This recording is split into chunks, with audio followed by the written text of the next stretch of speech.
There's a special kind of pride that you feel deep down inside, a strength that seems to thrive in Lima, Allen County. The American way of life, to get in gear and do what's right. An unbreakable forthright link called Real American Strength. Lima, Allen County, Real American Strength.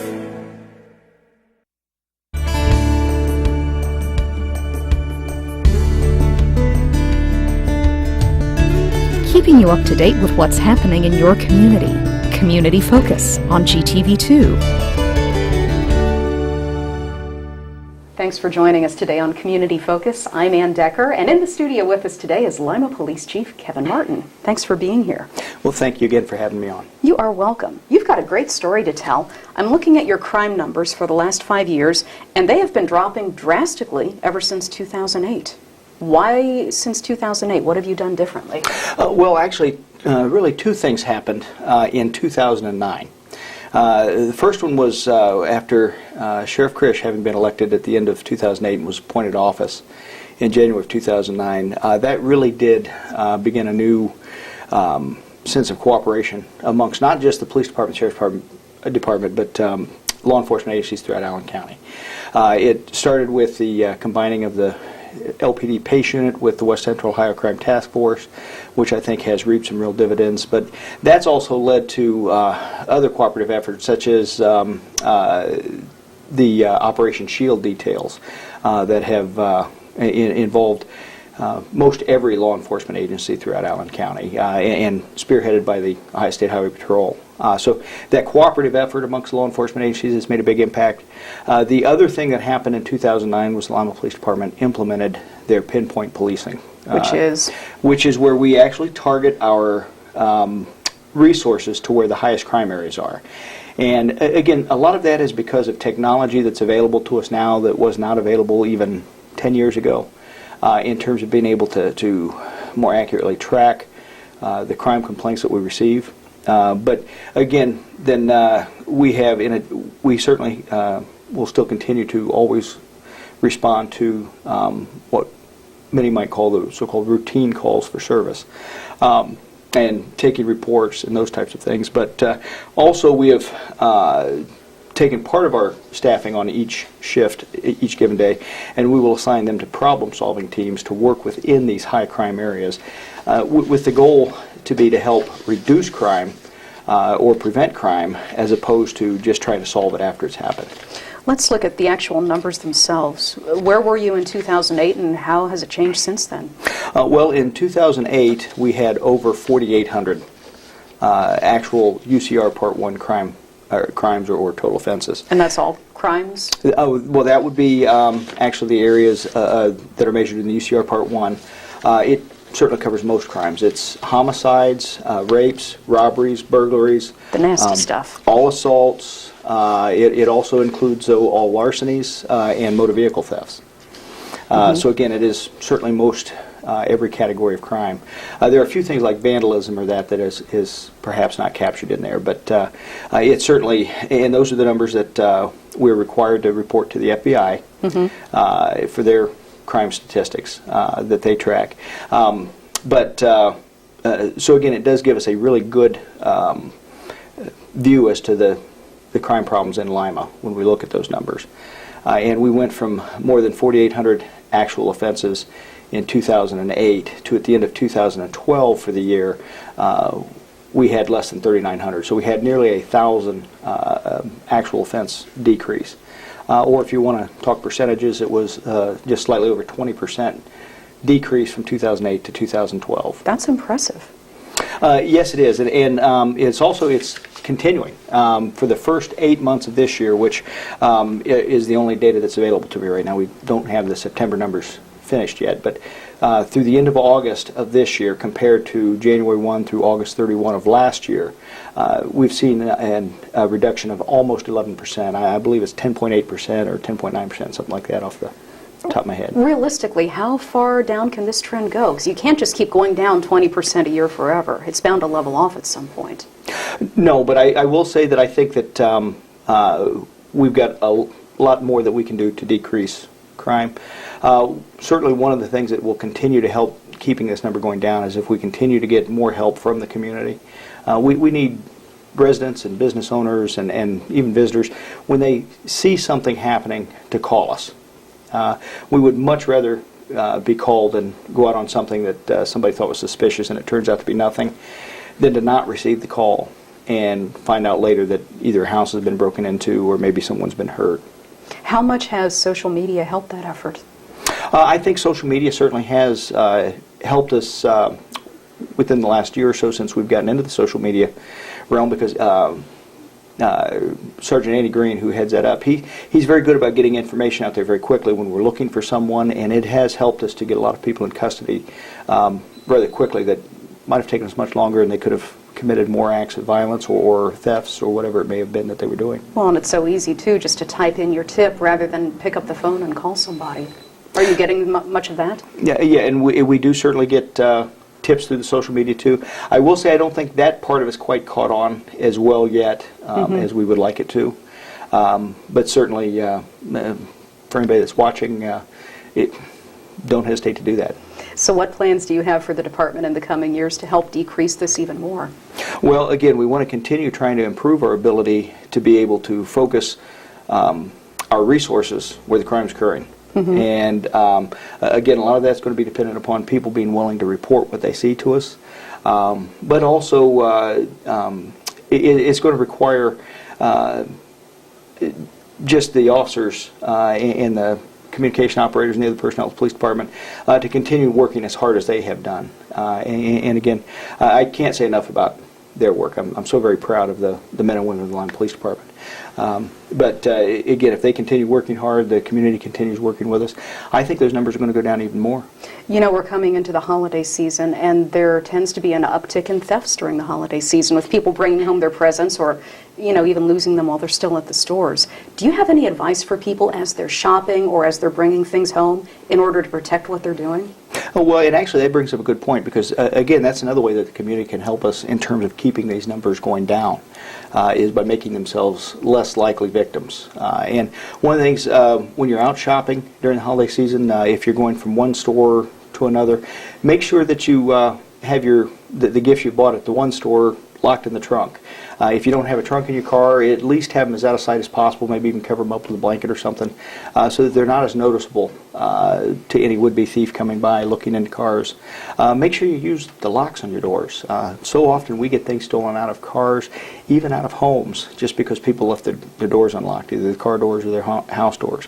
So again, make sure that the doors are locked. When people are out and about shopping too, it's best to not go shopping alone. If you can go shopping with somebody else, there really is safety in numbers. There's less chance somebody's going to try to victimize a group of people as opposed to trying to victimize somebody that's by themselves.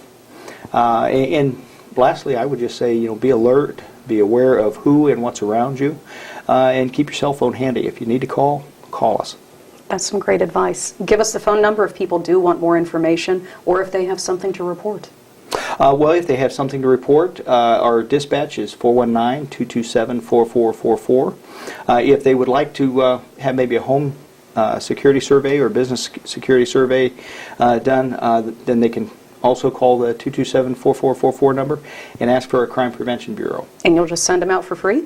We have that as a free service. That's great. And again, we have 2 new community service aides that are currently going through their training right now for crime prevention, so they will actually be current and as state-of-the-art as can be in that. Wonderful. area. Well, it's some great news, and we wish you well with it in the future. Thanks for coming in today. Right. Thank you again. The Lima Police Chief Kevin Martin. When we come back, we'll get an update from the Chamber of Commerce right after this on GTV2. Let's all do our part to keep the Ottawa River clean and healthy. Clean trash and debris from storm drains to keep them from being washed into the river. Your actions matter. Help keep the youth of Lima safe by donating to Lima Safety City today. Hello, I'm Chuck Eichelberger from the Lima Noon Optimist Club. Safety City is a very important part of the Lima community. The Optimist Club is renovating Safety City and it needs your help. Donations can be made by going to the website limasafetycity.org. You can also send a donation to Lima Noon Optimist Club, P.O. Box 428, Lima, Ohio 45802. Help keep the youth of Lima safe by donating to Safety City today. Reduce, recycle, reuse. Allied Waste Services and the City of Lima encourage you to live green by recycling all that you can. Recycling promotes green living by reducing the amount of waste materials buried in landfills. This saves money, natural resources, and energy. Keep our environment healthy and start recycling today. Allied Waste Services is committed to a clean environment. Contact us today for your recycling needs. Visit our website, republicservicesohio.com, to learn more about recycling today. Lima City Council has recently amended the city's vicious dog ordinance to deal with potential problems concerning dangerous dogs in the public. The ordinance is comprehensive. However, here are some key elements that all dog owners and their neighbors should be aware of. Any dog that is considered a breed of pit bull is considered a vicious dog regardless of its temperament. A vicious dog is any dog that attacks, bites, or causes injury to a person or domestic animal with or without provocation. Not under control of the owner, and secure with a muzzle and a leash of 6 feet or less in length. All vicious dogs must be confined when outside in a pen with a secured top and bottom, or with the sides of the pen embedded at least 1 foot deep into the ground.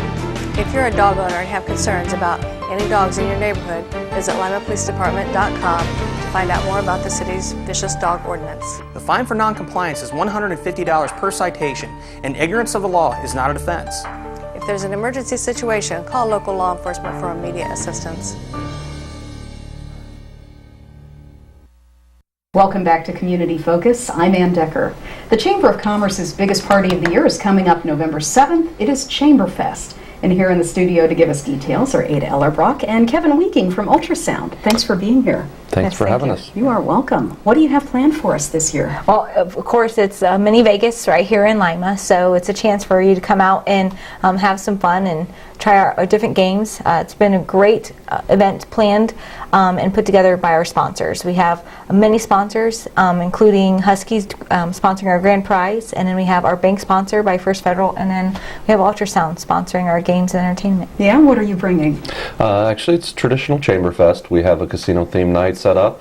We have all the things you could find in a real live Vegas casino. The only catch is you don't have to worry about losing all that money because obviously we're playing with the chamber cash. If anybody's familiar with Chamberfest, they have auctions throughout the evening that you can play with the chamber monopoly money, and you take that money throughout the evening, and you can bid on awesome prizes. There's an auction one every hour, and the games include games like blackjack, craps, roulette, big six wheel. There's some slot machines with tokens, and so it just makes for a good time and a lot of the things you might see in Vegas. You know, you can always buy stuff cheap with your money at the beginning of the night, but by the end of the night, I mean, we're spending millions and millions and millions on the prizes, and that's when you have to kind of get together and make it a social event and pool your money to end up with the really good stuff. Yep, exactly. Yes, we have the 4 live auctions. We also have silent auction in Chinese that includes real money involved with those. So it is a chance where you can invite everyone from the office, come hang out.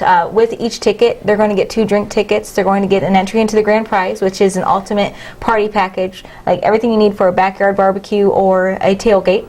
So they'll have that entry, and then they'll have $25,000 chamber cash to start out with. So they're going to build that up with Kevin's games. 25,000 sounds like a lot, but it's not at Chamberfest. No, it's not.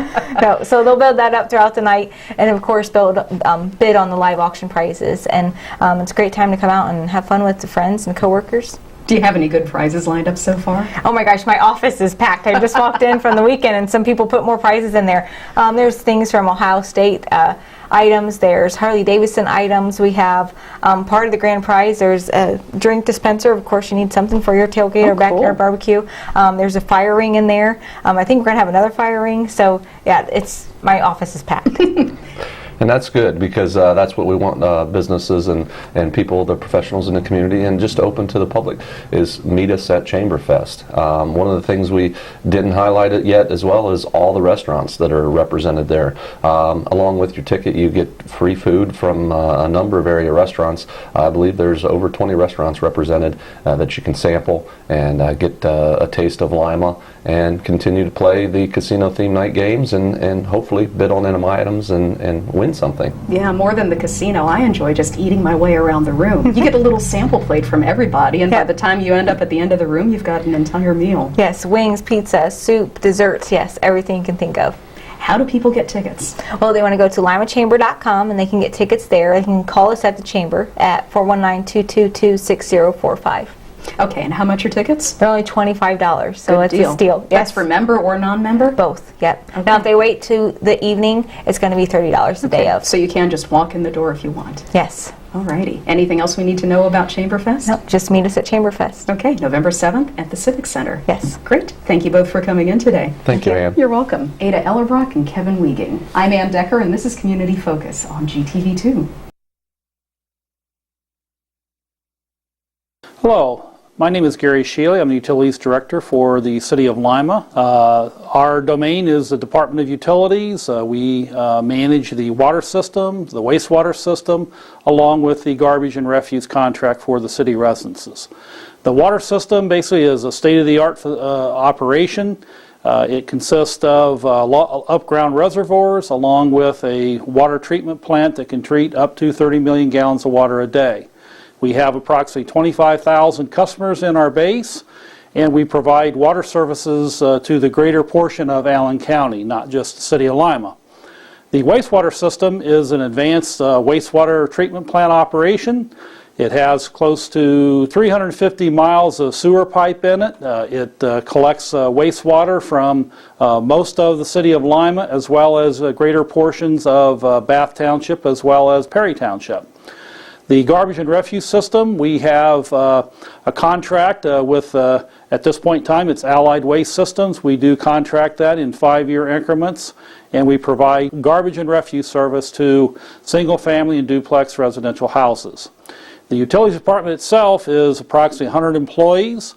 We have 5 operating divisions, those being the water treatment plant, the wastewater treatment plant, field services, our customer service division, where we basically process and manage the bills and customer service, as well as the administrative division, where we administrate the various contracts and services the city provides, along with a pretreatment program to manage industrial flows.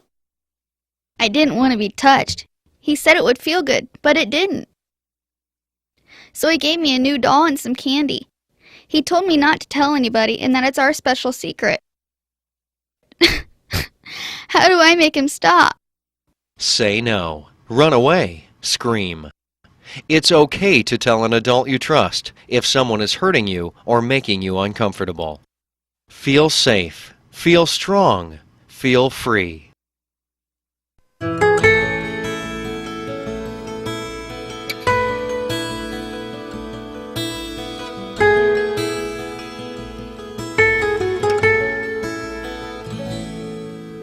Some things just naturally go together.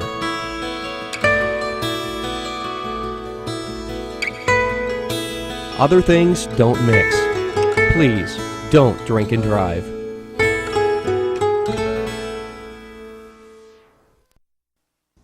If you have the chance, will you help save the life of one of our nation's veterans? Someone you know?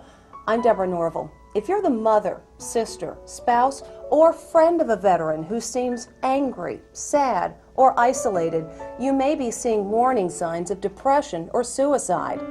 Some of these warning signs can be that the veteran seems disconnected from family or friends, starts to give away prized possessions, displays anger or rage, or overreacts to problems. The VA is reaching out to help, so please reach back. If your loved one is a veteran, and if you even think you see these warning signs, call 1-800-273-TALK and press 1. That's 1-800-273-TALK and press 1. Don't second guess yourself. Reach out for help.